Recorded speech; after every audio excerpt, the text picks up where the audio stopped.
तो I think he was a little upset, इसीलिए उसने कहा ये कर लेंगे यहाँ पे, मैं नहीं इसमें आता। अच्छा। और बाद में जब उसने देखा कि ये न्यूक्लियर हो गया और ये लंबी बात ना चले, he immediately stepped in and took charge.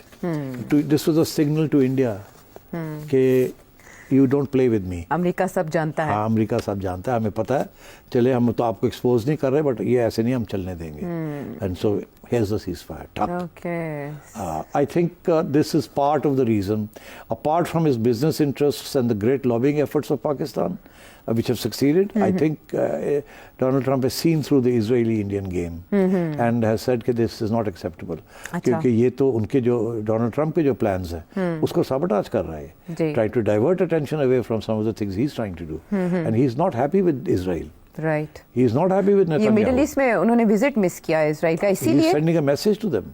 You know, what do you think you're doing? मैंने तो कहा था कि I'm going to get this done. और तुम तो मेरी बात नहीं सुन रहे हो। और इसीलिए उसने, मेरा ख्याल है, he is very cold towards Netanyahu. तो I think इस किस्म की चीजें भी in the background हो रही हैं। अच्छा। Now I'll tell you where I got the hint from. कहाँ से? थोड़ा दोनों टाइम दो ना यार। कनेक्ट करें, सारे डॉट्स कनेक्ट करें, पिक्चर बननी चाहिए। हाँ, पिक्चर बननी चाहिए, चलनी भी चाहिए। आज मैं सुन रहा था शशि थरूर को जी, जो बहुत बड़ी डेलीगेशन लेके गए। हाँ। वो कहाँ पहुंचे? कोलंबिया। अच्छा। आज कोलंबिया मेरा ख्याल है किसी को पता ही नहीं मैप पे कहाँ है। अच्छा जी, तुसी कोलंबिया की करन गए हो? ਤੁਹਾਨੂੰ अमेरिका किसी ने कहा नहीं पाया तो तुसी कोलंबिया वड़ गए हो जाके, तो across the 2 hour flight from और 3 hour फ्लाइट है। तो आप वहाँ लैटिन अमेरिका में क्या करने चले गए? They are not important players in the world. वहाँ पहुँच गए और वहाँ जाके कोलंबिया ने इनको सपोर्ट नहीं किया। और वहाँ शशि थरूर नाराज होकर ये कहता है कि आपने हमें सपोर्ट नहीं किया तो कोई गल नहीं, असी तो अपने खड़े हाँ, तो ये है। और उनको सुना तो प्रेसिडेंट ट्रंप को डायरेक्ट तनकीद का निशाना बना रहे हैं। वो कह रहे हैं बाकी सुदूर से ये मुख्तलिफ हैं। तो एक तरफ सपोर्ट लेने गए हैं, दूसरी तरफ गालियां दे रहे हैं उन लोगों को जिन्होंने सपोर्ट नहीं दिया। अमेरिका जाके डोनाल्ड ट्रंप के खिलाफ बात कर रहा है, कोलंबिया जाके उनको कह रहा है कि आपने नहीं किया, ये नहीं किया, वो नहीं किया, हम ये हैं, हम मतलब अरे भाई ब्रेक। तो फिर मैंने अब ये देखा, मैंने कहा इनको हो क्या गया है, इनको पता है सपोर्ट नहीं मिली जी। तो पहला सवाल तो ये बनता है कि सपोर्ट क्यों नहीं दी लोगों ने। दूसरा सवाल ये है कि ये जब गए वहाँ तो वहाँ जाके तनकीद क्यों कर रहे हैं? वहाँ तो जाके इनको प्लेजेंटली कर्टियस अपना पॉइंट ऑफ व्यू एक्सप्लेन करने के लिए you have to be diplomatic. तो ये तो अग्रेसिव वहाँ हो गया। तो ये 2 सवाल का जवाब मैं आपको देता हूँ। दुनिया ने इनको सपोर्ट नहीं किया क्योंकि दुनिया समझ गई है, दुनिया हेट्स इजराइल। अच्छा। The entire world hates Israel now. अभी वेस्ट का भी आपने रिस्पॉन्स देखा, including the West. Young people, new generations hate Israel. सबको पता चल गया है कि इजराइल इंडिया का नेक्सस क्या है। It's the only country that has supported India. So जो बोझ मुआविया है ना, hatred for Israel, जो recent developments हैं, जो न्यूट्रल भी थे वो भी अब एंटी इजराइल हो गए। That has hurt India. उन्होंने कहा ये तो इजराइल और इंडिया का कोई प्लान है, उसके तहत ये सब कुछ हो रहा है, क्योंकि इंटेलिजेंस एजेंसियों को तो पता लग जाता है ना जी अंदर की बात क्या है जी। ओपनली नहीं करते पर अंदर तो खबर मिल जाती है कि इसके अंदर दाल में बहुत कुछ काला है, जो हम भी कह रहे हैं। और हमारी बात कैसे सुननी है, लोगों को खुद पता है कि इजराइल इंडिया नेक्सस जो है, this is a very dangerous nexus, and इसके अंदर तो बड़ी झूठ होगा, because Israel is known to be a fabricator and false prophet as this say. तो मेरा ख्याल है एक तो reason why the world has not supported India is because of the India Israel nexus at a time when Israel is hated universally. और दूसरा यही है कि I think the world knows कि इसमें सिर्फ ये नेक्सस नहीं है in terms of Israel India, there is a conspiracy also.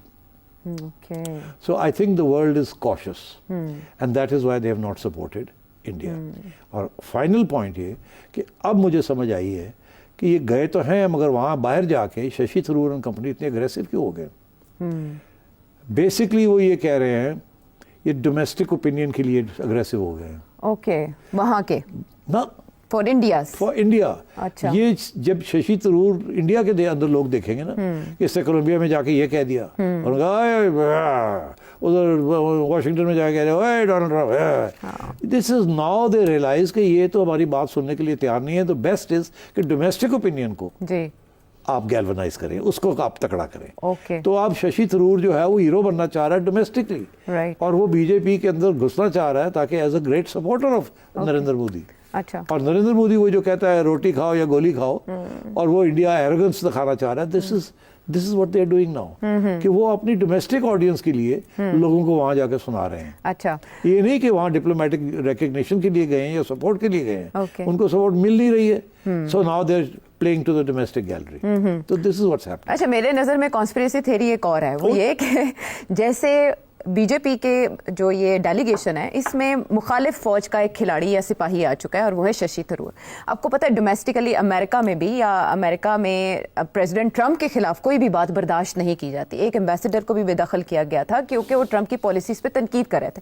Trump even के डिफरेंट मीडिया आउटलेट्स को भी टारगेट करते हैं जो उनकी पॉलिसीज को क्रिटिसाइज करें।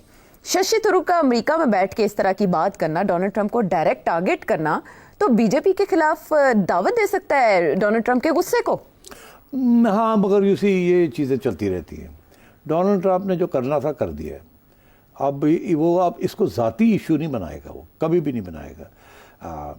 सो I don't think Shashi Tharoor ने जो वहाँ बातें कही हैं वो डोनाल्ड ट्रंप के ओपिनियन को और हार्डन कर देंगी। नहीं, I think Donald Trump will recalibrate and balance the issue all over again. अच्छा। ये सिर्फ डोमेस्टिक ऑडियंस के लिए। ओके। ये देखे ना, डोनाल्ड ट्रंप को अमेरिका में बड़ी गाली पड़ती है ना तो किसी और ने गाली दे दी तो what's no skin of his back. मगर ये ज़रूर है कि ये शशि ने जब देखा कि कोई मिलने के लिए तैयार नहीं है, लोअर लेवल के लोग मिलने के लिए तैयार है, हायर लेवल के तो मिलने के लिए तैयार नहीं है, then he lost his cool. और गुस्से में आके उसने ये कह दिया, उसने सोचा चलो इतने तक काम नहीं बन रहा, घर तो लगे ना कि मैं बड़ा तकड़ा रहा। I think that's what's happened. I don't think Donald Trump will mind too much. He is oblivious. वो जिस तरीके से उसका स्टाइल है, डजंट गिव अ शिट। तो सिट साहब, रिकैलिब्रेट करने की आपने बात की, फाइनेंस या इकोनॉमी के हवाले से जो अपॉर्चुनिटी इंडिया ने पहले मिस कर दी म्यूचुअल ग्राउंड तलाश करने की, अब इंडिया क्रिप्टो रेगुलेशन पेपर जून 2025 में रिलीज करने जा रहा है, तो सेकेंड फेज में क्या वो भी इंगेज कर सकते हैं इस मामले में अमेरिका को, क्रिप्टो के मामले में? आई डोंट नो, करेंगे तो सही ना। बिकॉज इस वक्त the leading company in America जो कि फॉरेन इन्वेस्टमेंट ढूंढ रही है is liberty, is Witkoff's company. And I think अब इंडिया के जो स्पूक्स है उन्होंने देख लिया होगा ना पाकिस्तान ने क्या किया, तो there must be a new strategy coming from their side also. So I think बहुत सी चीज़ें इंडिया के अंदर अब सोच विचार हो रही होगी कि ये हुआ क्या हमारे साथ, डोनाल्ड ट्रंप ने क्या कर दिया, पाकिस्तान ने क्या कर दिया, एयरफोर्स का क्या हुआ, फ्रांस का क्या, सपोर्ट नहीं मिली, मतलब they must be reviewing all this. And I think मेरा तो ये आप समझे, मैं समझता हूँ एक प्रेडिक्शन है कि ये जो फॉरेन मिनिस्टर है इनका जयशंकर, ये नहीं सर्वाइव करेगा, बड़ा मुश्किल है इसके लिए सर्वाइव करना। वो और गल टीट हो जाने तो अलग गल है मगर he is been a disaster. अभी भी उसकी मैं इंटरव्यूज देख रहा था, उसको जवाब देना नहीं आता, इतना एरोगेंस है, इतना मगरूर है वो, और डिफेंसिव है काफी, और डिफेंसिव भी हो गया जाहिर है, और बोल भी नहीं सकता। आई एम शॉक्ड फ्रैंकली, मेरा तो I used to have a high opinion of him, but on this crisis, और ये इसीलिए बाय द वे आर्गुमेंट कोई नहीं, रीजन नहीं है, फैक्ट्स नहीं है, झूठ के तो पाँव ही नहीं होते और वो उसे जॉगर्स पहना रहे हैं मुश्किल हो रहा है उनके लिए पहनाना। सो और भी अमेरिकन प्रेसिडेंट डोनाल्ड ट्रंप की बात हो रही है तो उन्होंने छेड़े यूनिवर्सिटीज़ के हवाले से वो क्या कर रहे हैं और स्टूडेंट्स को किस तरह टारगेट करने जा रहे हैं, उस पर बात करेंगे एक ब्रेक के बाद।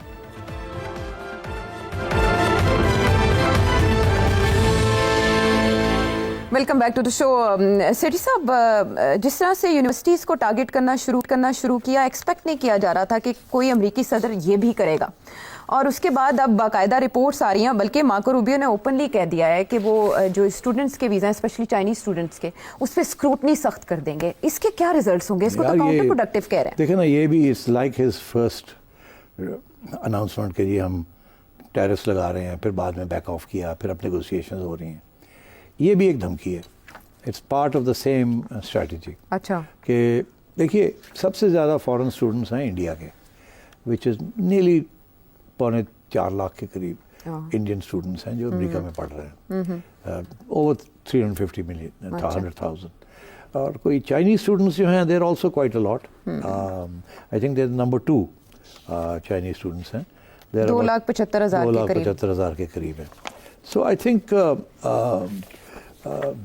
इनके जब वो वीज़े के ऊपर उन्होंने इश्यूज बना दिए हैं, अब उन्होंने जो लॉ पास किया है जी। वो ये कि किसी के भी अगर किसी कम्युनिस्ट पार्टी के साथ लिंक्स हैं इन चाइना तो उनको डिनाई कर दिया जाए। फॉर एग्जांपल चाइनीज प्रेसिडेंट की बेटी was studying in the US, जी, ठीक है, शी मिंगजी, हाँ, she was Harvard studying university में, हार्वर्ड में। तो अब इन्होंने ये कर दिया कि anyone with links to the communist party leadership और the communist party in China, उनके बेटे, रिश्तेदार, ये वो सबको वीज़े नहीं मिलेंगे।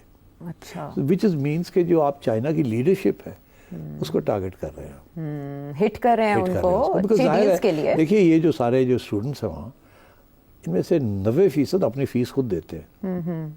दे are not needy students, they pay full fees. Okay, very few are people on financial aid, okay, but a lot of them, and some of these rich universities depend on these rich students. अच्छा। And who are these rich students? They come from the leadership of the Chinese Communist Party. उनके जो bureaucrats हैं, जो बड़े businessmen हैं, all links with either from the party or linked to the party. Anyone who's big in China is either from the Communist Party or the PLA, the Liberation Army, or the businesses associated with them. See, it's that sort of system. Okay. तो ये सारे students जो हैं, they are at one level or another, they come from the elite of China. Elite of China is the ruling class of China, Right. led by the Communist Party of China. तो ये जो है ना, it's hitting directly at the leadership and the ruling elite of China. तो ये तो तकलीफ होगी ना, because they go to the best universities. They are very bright, अच्छा। and they go to the best universities. Okay. They go to MIT, they go to Harvard, they go to Yale, Okay. they go to Berkeley, they go to top places. और इनमें से बहुत बड़ा एक section है जो कि science की तरफ ओके, तवज्जो है उनकी। ओके, सो क्रिटिकल फील्ड से मुराद Critical साइंस है। fields, that's right. Okay. Critical fields is fields where there's a transfer of technology Physical involved sciences. later on. Okay. क्योंकि ये सीख जाएंगे तो फिर ये ट्रांसफर कर देते हैं, they transfer their knowledge Okay. to the Chinese.